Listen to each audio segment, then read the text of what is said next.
Good morning, everybody. I'm doing a video this morning on grief.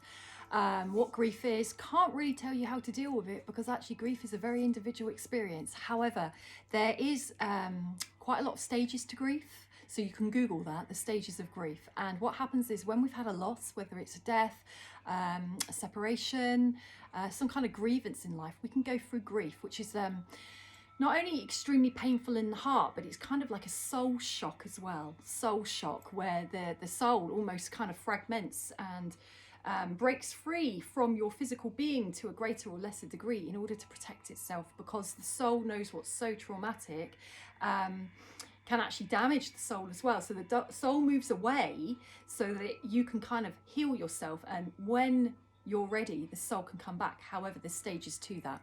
So that's kind of in the realms of soul retrieval in that level. But with grief, we need to honour our grief. We can run away from our grief, and it's quite natural to try and avoid it because grief can go on for years. And as we start to master the different stages of grief, we can revisit those stages at any time in any order.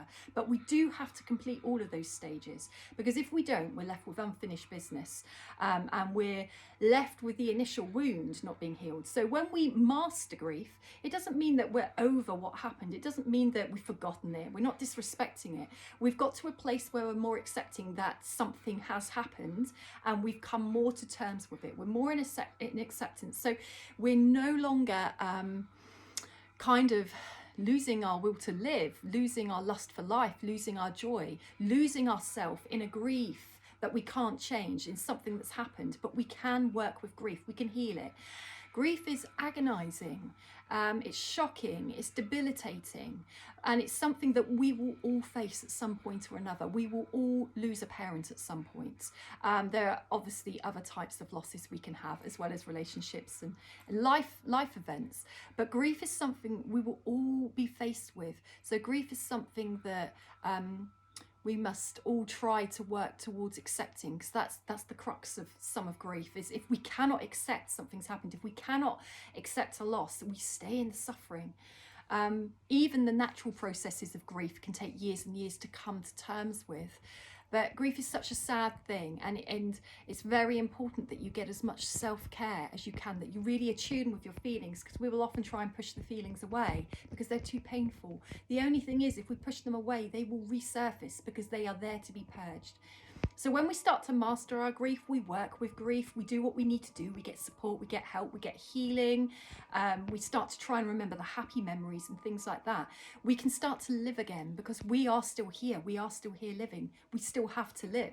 So we might get triggered by memories of anniversaries, birthdays, dates, places, people, but we're more accepting of what's come to pass. Grief is such a painful thing, but there are hidden blessings in grief if we can dig deep enough over time to discover them. Because grief is something that cracks the heart open so deeply that light shines in, and we become a much stronger version of ourselves for mastering and overcoming such painful experiences. Doesn't mean we all get there. I've got aspects of grief I still haven't yet come to terms with from moons ago.